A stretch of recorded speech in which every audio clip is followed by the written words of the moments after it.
I travel a lot anyway.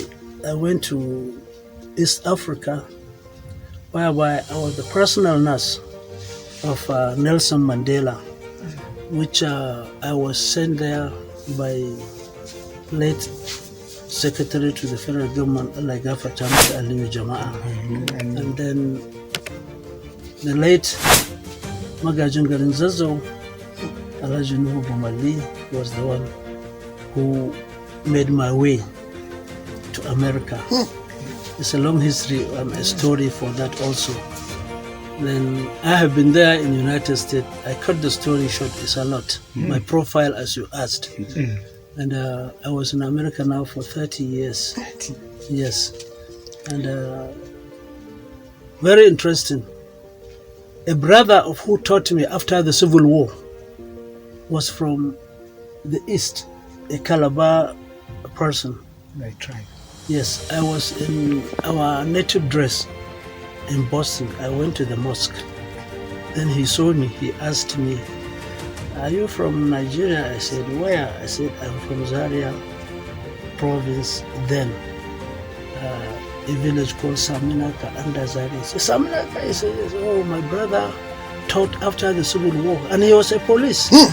So that's how I was able to be with the Boston Housing Police too. So, and again, it's a very miraculous things happened to me in United States.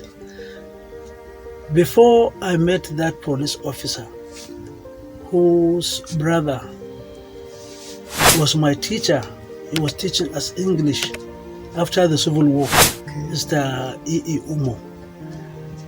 So when I told him, he jumped. He said, "That is his brother."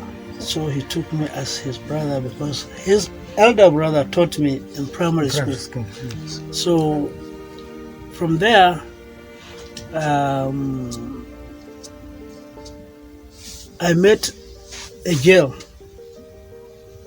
after the World Cup who I got admission for her.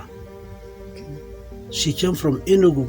Her brother was the assistant chief pharmacist of Kofangan before the hospital now is being named, I think, Masawaba.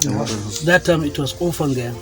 So the youth co-pharmacist assistant Allah Gafar Tamishi Alhaji Sambo Kurna, I think. Alhaji Sambo was the chief pharmacist of the hospital. So he was my neighbor, Mr. Eugene Uwoma. He requested me, as at that time I was lecturing student nurses of Usasa. They used to come there for 6 months of ophthalmic nursing training, and I was their trainee.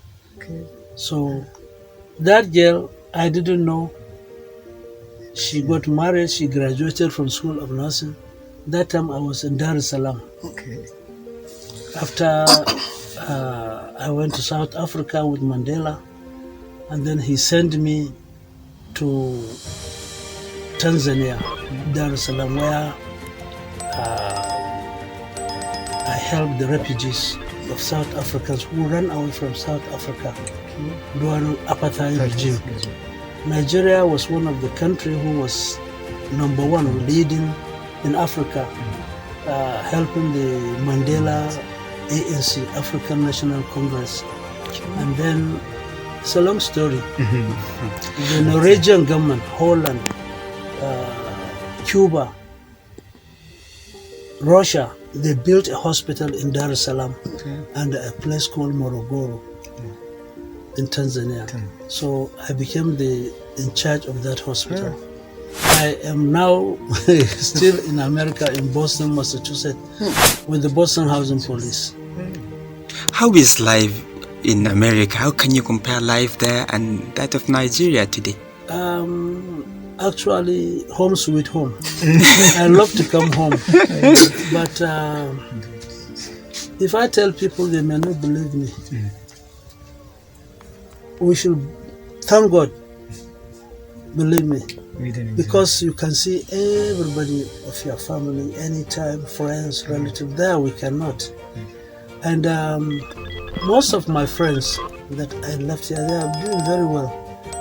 The only difference there 24 hours is light. Throughout these 30 years, if there's any problem of light, it's not more than 30 minutes.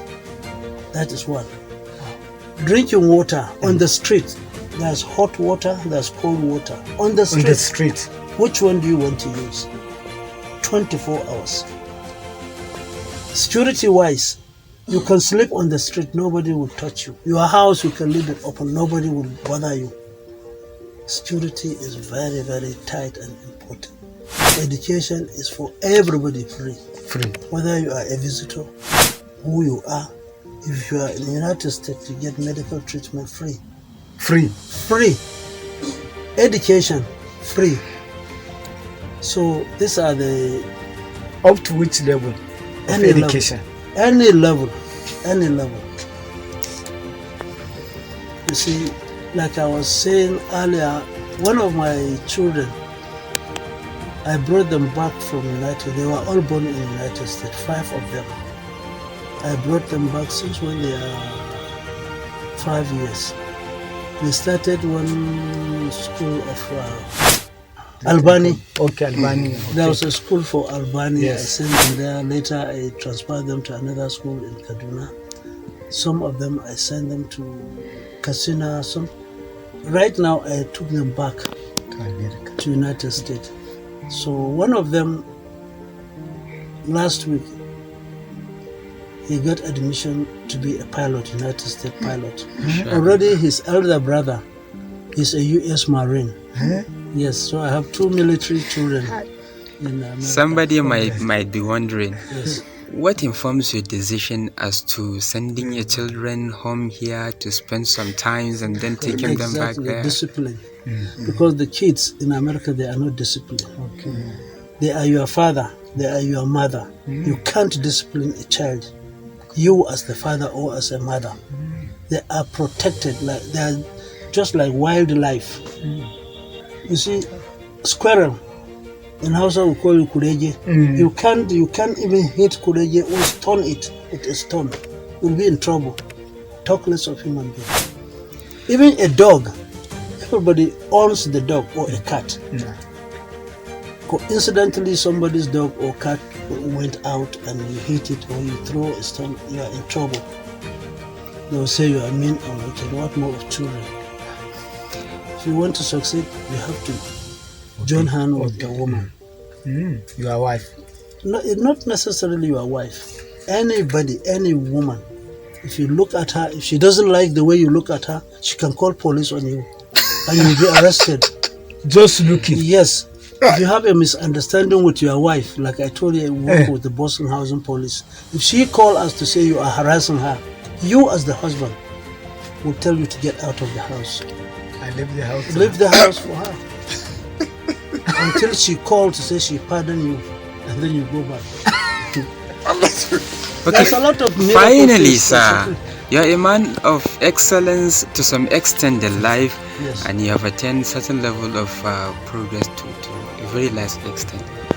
What will be your suggestions or advice, especially to Nigeria and Africa as a whole, as to way forward? Well, my advice is just to see what is the problem and what will be the remedy. What is the cause of the problem? What can we do to get rid of that problem? That's the only thing. You see this what do you call it? Banditry. What is their problem? What do they need? What causes it? How are they becoming bandits? What are we going to do to stop So you have to future generations? Even if we say what is to be done, they may not do it. The government has a lot of role to play. Sometimes fighting is not the solution. It's just like you have a kid in your house who is stubborn. He doesn't listen. He doesn't obey. He doesn't respect. Every day you beat him. One day he will push you back and beat you. So Samadek, you had the idea to sit down with the neighbors? No, I wouldn't put myself into that situation. The government should do whatever they can do to see what is their reason for doing that. And that's what I'm saying. What will be the solution? What can they do to help them stop it? They will. They are human beings like us. They would rather be in the city, in the town, with their friends and relatives than being in the bush. I'm sure. None of them want to do what they are doing. None of them want to be a kidnapper or a robber. You understand? Yes. So what will be the solution to soften their mind? And that will also encourage or discourage those who are intending to do it. Right now we have so many thousands of youth. You can see a graduate, he doesn't have a job. Nothing. There's a word in Hausa which I don't know how to put it in English. Tunanin mai kashe wando. Tunanin su ɗaya da ɓarawo. Yes. So an idle man is a devil's workshop. exactly, this is the word. So the government should try to intervene. What can we do to prevent or to burn more bandits, more kidnappers? What can we do to stop the youth from having even interest? Involve them in doing something. Engage them in something. Open technical workshops. Before I know there used to be woodwork, metal work, name it. Auto mechanics. Yes. Government should empower all these things. Even those bandits in the bush, they will come out and join.